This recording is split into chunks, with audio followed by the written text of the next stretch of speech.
Welcome to Loud and Clear, a program geared toward the younger generations. You can listen in every Thursday at 7 p.m. or find the plug to our YouTube channel on kgtcradio.com. I'm Nathan. And I'm Carlos. Welcome to Loud and Clear. I'm going to go over some prelims for you guys. If you have questions that you would like to send into Loud and Clear, go ahead and do so by email at vcfrevivalyouth@gmail.com. Put LC in the subject line, or you can text us at 509-402-3446. Today, Carlos and I are going to be diving into the fun topic of relationships. And so if you're a teenager out there dealing with relationship questions or anything like that, go ahead and also send in your questions too, and we'll get to that. We're going to go over the next few weeks of relationships, and it's just such an in-depth topic. We could talk about it for forever, I think. Yeah. And so I think that we'll tackle that a little bit. But today we're going to kind of be addressing some, talking about roles a little bit, talking about what it is to be a man, what it is to be a woman. I talked to the teens a little bit about this in youth group, and this is part of our kind of our fundamental series that we're doing. And so, so we're going to get into this a little bit. But first of all, you know what? I didn't even think of a highlight for this week, but I was kind of thinking, it's getting near the holidays. Is there any traditions that you guys, for Christmas specifically, that you guys do? No, not really, I don't think. Not really? No, we're not. I mean, no. No. I think it's like we've had so many kids back to back that it's like we've just kind of been like, we're still trying to figure out. Like, I have family traditions from when I was younger that we did. But, I think I was just talking to my mom the other day, and I was like, like, I want to make our own traditions. Yeah. But we just haven't ever, I don't think we've ever, like, just sat down and just, like, been like, okay, this is going to be a tradition that we do with our kids. Because, I think some of the traditions that I had growing up were amazing, and they were really good memories. But that's a good point. What was one that you did when you were growing up? So we obviously did, like, the day after Thanksgiving growing up was always, like, our decorating day. Oh, okay. So we always, that was, like, the day we just knew. Like, Thanksgiving's over, okay, now we're going to decorate for Christmas, and so that was always a big deal. And Mom always made like homemade cookies and the hot cocoa. We decorated. We watched the movie. Just hung out after we decorated, and just like little things like that we just like that was a every year thing, that we did, and just trying to. I mean, I love that tradition. I think it's a great tradition, and we actually did do that this year. But I think just like other ways to just have that time. I think especially it can get really easy to get so focused and so busy that you kind of just forget. You're kind of just going through the motions, you can say, with life. But like I was talking to my mom, I think it's important to have traditions. It's because what it does is it allows you to spend time with your kids. Yeah, definitely. Especially for us, if you have kids, it's just like another way to spend time with them, to make it special and fun and memorable. And so, but I don't know. I think after this year, I think we're really going to make that a priority. Just kind of sitting down and be like, what do we want to do to make it special for them? Memorable. When they grow up, they can tell their kids, hey, this is what we did, Yeah, definitely. Definitely. Were you guys like growing up? I know you guys say you're a fake tree family now. Yeah. But were you a real tree family growing up or a fake tree family? No, we only had it twice. A real tree twice. And then after that, it was just like, no. Yeah. Like, it was like, no, that's all right. And I think, when we did it, we actually went and like cut it down. Sure. Yeah. And then And that's a cool experience. Yeah. I think everybody should do it at least like one At time. least one. Yeah, you have to do it at least once. And I think it was like, we actually got the whole family together for that. That was like a big deal. And that was fun because then we got the tree, and then we like made a fire. And So, it was a cool experience, but like I wouldn't want to do it again. Yeah. Yeah. I think I'm just like, I'm not really like a woodsy out there, sure, outdoorsy kind of guy. Like, when you have to have like a 4-wheel drive truck and something like really, like something that can plow through the snow. Exactly. Because especially around here, the only places where you can get a tree if you're going out in the woods is like way up. Yeah, there. you got to be. Yeah. We did. It's sketchy. Literally felt like we drove for hours. Yeah. And then it was like, okay, now that's like the way back. So it was, but I mean, like you said, I think to do it once, it's pretty cool. But I wouldn't want to do it every year. Yeah. No. Yeah. Well, my parents were always like, growing up, we always did a real tree every single year, but we would get it from like when they did it up at the grocery store or whatever, Yeah. they'd have it outside. They have a whole bunch of trees. But, like, still, even that little tradition was something that we would do. Yeah. And that was fun. It's like, oh, it's time to go get the tree. It was super exciting for me as a kid, even though, really, we didn't do a ton. We probably had dessert back at the house. We probably watched a Christmas movie. I remember us doing that a lot. And then decorating was always so fun as a kid. Absolutely. And so we would always do everything within the same night, which my wife is probably like, what? Because her thing is always like it's got a set, because the branches, they do actually, technically they need a set in a warm house and set overnight, but we would do everything within the same night. And it would be every year. My dad grew up on a Christmas tree farm. Mm-hmm. So he would rather die than get a fake one. So that was like growing up. So even now, we just got a fake one this year. Yeah. So now I'm like I'm worried about what my dad is going to say.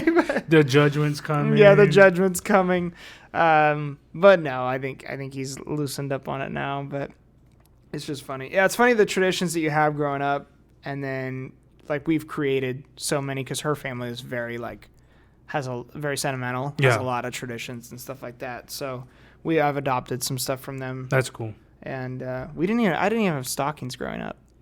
Which No? is crazy. No, that wasn't like we I didn't guess do that's another stockings. thing. Oh, I mean, we do have. I lied. There is some traditions that I still follow. Like we always did, one present Christmas Eve, but it was always the same thing. It was always pajamas. Like, Yes, yeah. we always got brand new pajamas, and that was, I don't know, it just was like a pretty cool thing. So I do that with my kids. Yeah. Because I just I remember, I'll always remember that. Like, Yeah. I don't know, I just was like, there's something about like a fresh pair of PJs, Sure, like, yeah. waking up and then like, so we do that. I guess we do Elf on the Shelf with the kids. Oh, okay. Yeah. Yeah, this year I was like, I I hear don't a know if lot I of wanna parents do hate it. that. This is the first year where I'm like, I don't really want to do it. Yeah, no. Because my kids know, and I'm sorry if you're listening to this and you don't know this yet, but my kids know Santa Claus isn't real. Yeah. But they don't put the two together. Yeah. They're like, it's just like, Yeah. oh, the elf is real. Yeah, exactly. But I'm like, I know That's they're so going to be funny. heartbroken. Yeah, oh, yeah. But I mean, it's just like, they're getting there. I think next year will probably be like we probably won't do it next year. Yeah. But, it's just another way for them to just, I don't know, they get so excited. For sure. His name's Buddy, so they're just like, That's look what great. Buddy did, That's and I'm awesome. like, so they love That's it. awesome. But I think this will probably be our last year of, they're all getting too old anyway, so. Yeah. But, no, I think that, It's pretty fun. cool. It's It fun is. to do, and you have those memories for forever. And I'm excited. We have a couple weeks here of our topics, and then we're going to be getting into. I think we're going to do we'll do a Christmas specific program, and we'll do some fun things on that one. Yeah. And as much as we'll still get down to some issues, we'll just make it fun. But yeah, I mean, anyway, I'm going to go ahead and go into if you have your Bible, wherever you're at, if you're driving, please don't take out a Bible and try to open it up while you're driving. But Ephesians chapter 5 and verse 22, we're going to read a verse that can be it has been twisted by many people, and also is like the most, I feel like, controversial among like feminist movement, things like that, because it was manipulated. Yeah. But you have Ephesians chapter 5, verse 22, wives, submit to your own husbands as to the Lord. For the husband is the head of the wife, even as Christ is the head of the church, his body, and is himself its Savior. Now as the church submits to Christ, also wives should submit in everything to their husbands.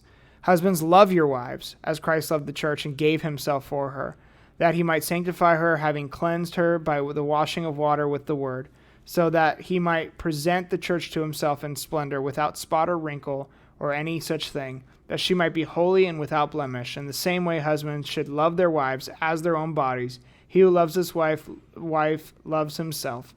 For no one ever hated his own flesh, but nourishes and cherishes it, just as Christ does the church, because we are members of his body. Therefore a man shall leave his father and mother and hold fast to his wife, and the two shall become one flesh. And so I'm going to go ahead and stop right there. But and then it says that I'm going to skip down to verse 33. However, let each one of you love his wife as himself, and let the wife see that she respects her husband. And so there's high standards that are set here. Yeah.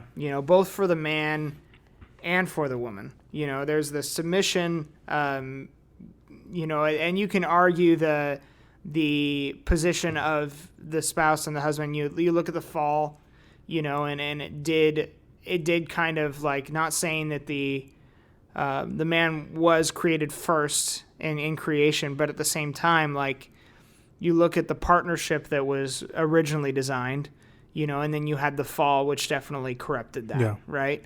And so if you get back to the original design for man, I mean, it was never, it may not have been for wives to submit to the husband like we see today, or that God calls us to today. But, submission also is something that can be twisted, I think. Submission is a very, very hard word to talk about, especially to young people. Like, I remember, I don't know about you, but I remember in high school, like, if you were in a relationship with a girl, there was a lot of, like, they were encouraged to be independent. Yeah. And encouraged to not be submissive. That was, like, something that was, like, wow, you think that men are dominant and blah, blah, blah, blah, blah, blah, blah. So it's kind of a touchy subject in that way. But if you really pray and you really seek out the scriptures, there's a huge call to men. And men do have the both physical attributes and both, spiritual and mental, like, they naturally lead things. Yeah. They do.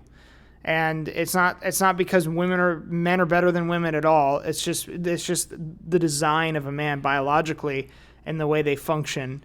Women can lead things for sure in different aspects, and there's attributes given to a woman that a man can never have. There's things that women do that men cannot do, and there's things that men can do that women cannot do. You could try, but you're not going to be able to do it as efficiently. Yeah. And so this goes both ways. But what is focused on so much is this degrading of women in these scriptures because of this word of submission, and like, oh, you just need to be submissive, and they completely bypass the call to the man. Like, if a woman is going to submit to a man, like how it talks about Sarah in the Bible with Abraham, there was a point where Abraham would walk by, and I mean, Pastor talks about this a lot, and she would, like, sigh in the sense of being in awe of Abraham, and it was because of the faith that Abraham had, him being close to God, like all of this stuff, him being becoming a man of God.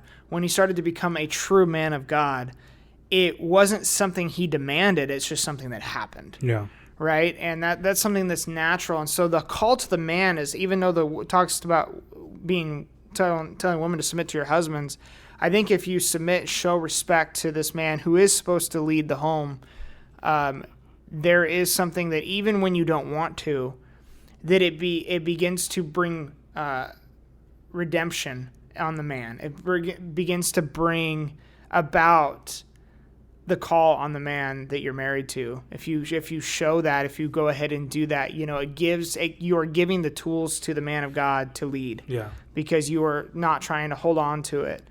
And often that's what I see a lot is with men and women. And I know I'm talking a lot, I'm sorry, but the men and women, how, like, women do, there's the times where I see marriages to where even if the man wanted to lead, he couldn't. Yeah. Because I think there's a fear thing that if I submit to my husband, if I give him the step to make this decision, then I'm not in control. It's a control issue, which all of us humans have, and there's this submission's like, okay, this person in this relationship is called to lead, and I have to submit to that, know, but on the other hand, his call then is huge. There's Absolutely. A lot of responsibility. Yeah. I mean, you're just going through this, I mean, it's very interesting. The first two verses are about the wives and the wives' responsibility. Yeah. The next 7 verses are about the men's responsibility. Exactly, yeah. And I think, you brought out a really, really true point, and that is that people focus on those 2 verses about wives submitting to their husbands. And,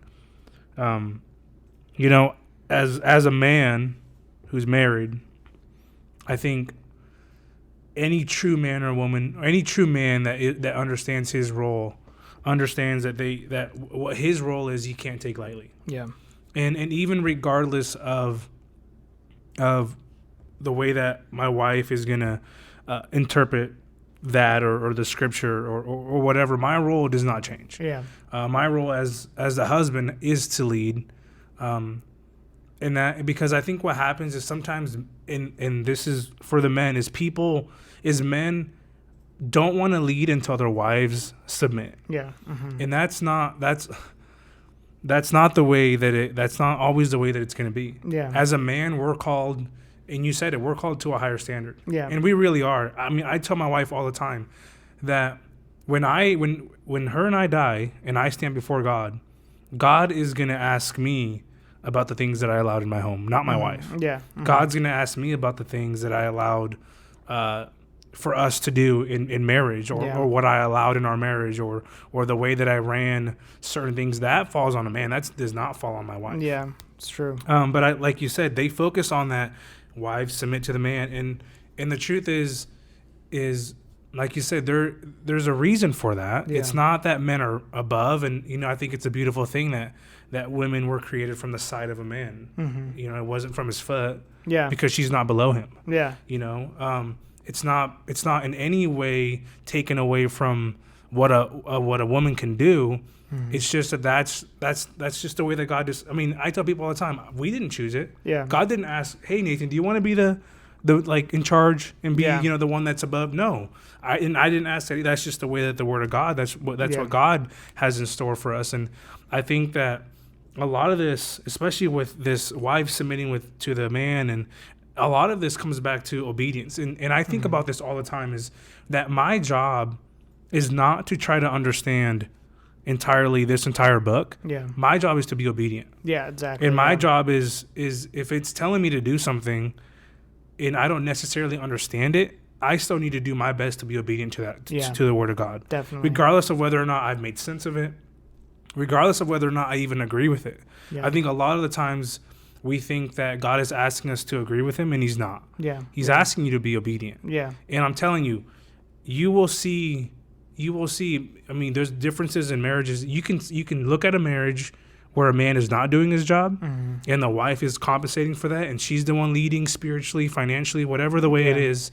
In those marriages, there's so much dysfunction going on there. There's there's a lot of trouble there seems to be, and the hard thing about that is that flows down to your kids.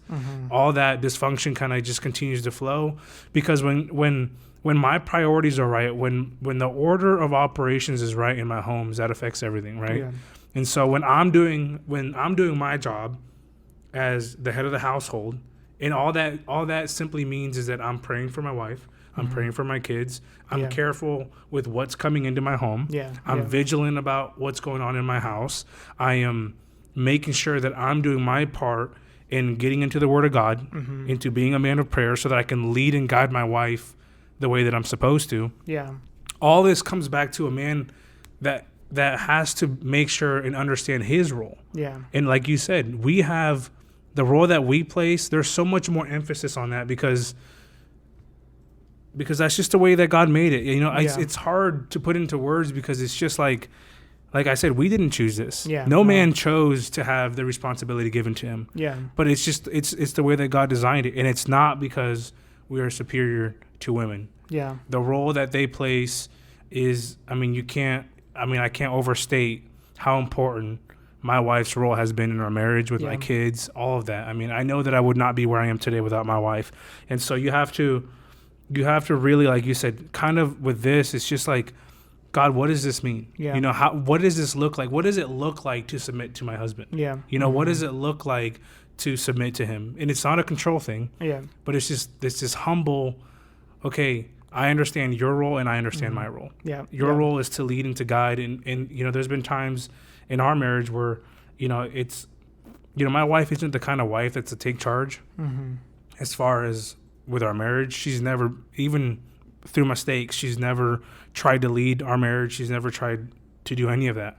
In the midst of failure, she's always said, you need to get back up and lead this family. Yeah. You need to get back up and lead me. Yeah. You need to get back up, because she understood that that's my role. Yeah. She understood that was my responsibility to lead our family and to lead her.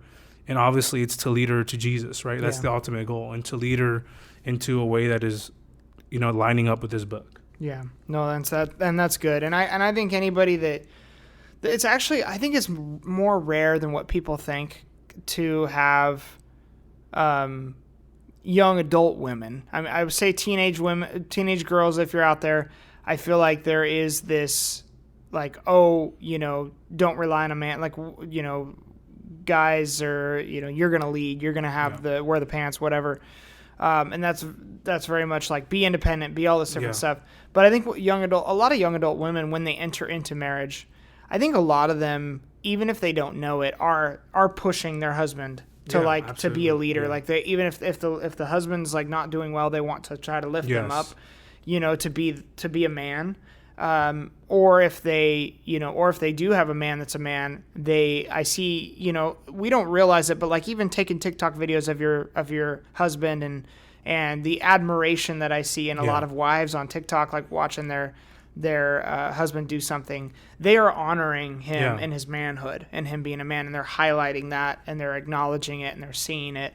So I think there's a huge percentage that even if they think that, I'm an independent woman, when they get into young adulthood, womanhood, I think they acknowledge the fact that this is kind of the way we're designed, even if they're not Christians, biologically, mentally, this is just kind of the way that we were designed. Yeah. And the way we function in a role. But it's usually out of fear when there's the pushback of like, when they hear the word submission, they go, Yeah. Well, it's like, because it was never meant to be a fear thing. It was never meant to be like, but you had, the old USA, where you had men beating their wives and saying it was in the name of submission, like their wives weren't submissive. Yeah. And it was like a slave relationship versus a partnership in marriage, and so, submission is ultimately trusting God. Yeah. And trusting the call of God on your husband or whatever. And submission is also like, you look at men, though, in the Bible that submitted. They had to submit to God's will. Yeah. Daniel in the Bible had to submit underneath authority that was not godly. Yes. But he submitted to a higher authority first, right? Yeah. And because of his respect and submission to the authority that he had over him, he made a huge impact, and that was honorable. And so I think that even if like you don't have the greatest, obviously if there's abuse, get out. If you're a young person, a teenager, and you're in a relationship with a guy and there's abuse, get out, period. But if you have a guy that, they believe something's wrong, or they say, no, I don't believe that that's right, pray about it, think about it. Maybe they're right. If they're a godly man, it's like, if they want to lead a certain way, and there's so many forks in the roads that I see with young people in their relationships, because I'm a woman, I need to have a career, I need to have this and stuff like that, I need to go out and go to college and do this certain thing, and this guy wants to go do this other thing, go to college or go do this trade or something, and because we both want to do these things, we can't be together. Yeah. Well, pray, because like maybe it might look a little bit different, and it's like, are you going to let this idea of wanting to be independent, separate you from a beautiful marriage, a beautiful life, right? And so ask God, submit to God first, and ask him to maybe, analyze your heart, the desires of your heart, and same thing with a guy, is that a guy will make a compromise, for his wife, and there is compromise in relationships. Oh yeah. And I was just thinking, I've never, in my marriage, I've never had to be like, I'm in charge and I'm making the decisions. Yes. I think that a healthy marriage is a man and a wife sitting down and talking about the decisions that need to be made. Yes, yeah. And I know for my wife and I, just kind of the way we do it is, if we are deciding what's going to be happening and we just don't agree, then she puts it on me. And she says, okay, I've told you what I think, and now it's your responsibility to go and pray. And whatever way you feel like God's calling us to go, I got your back. Yeah, yeah. And I think that is being submissive. That's not... that kind of scenario is more what the Bible is talking about. Mm-hmm. We, like you said, we get this idea that it's like this control thing. Oh, you're just going to do what I say, and I'm in charge. And sure, you can look at that and you can use it like that, but that's definitely not the way that this word is written. No, yeah. And certainly there has been men that have used it that way. But I know what God showed me is it's those moments where we just can't agree. Maybe she just sees things differently than I do, and I've heard her opinion and what she thinks, and then now it's my responsibility as a man to take it to prayer. And God, what are you thinking? Yeah, Because I can go this way and I can go this way. Which way am I supposed to go? Yeah. Or maybe there's another way that we didn't even see. Yeah. And so, I just think that it's more like that. It's not this. That's her being submissive. Yeah, absolutely. Absolutely. Yeah. And I think we're going to pick this up on the next one too. And we're just going to continue with kind of, this is our definition of what is to be a man, what is to be a woman. And I think this will help you if you're a young person, because there's just these weird ideas out there. So we'll catch you next time on Loud and Clear. Deuce. Tune in to Loud and Clear every Thursday at 7 p.m. or listen online at kgtcradio.com.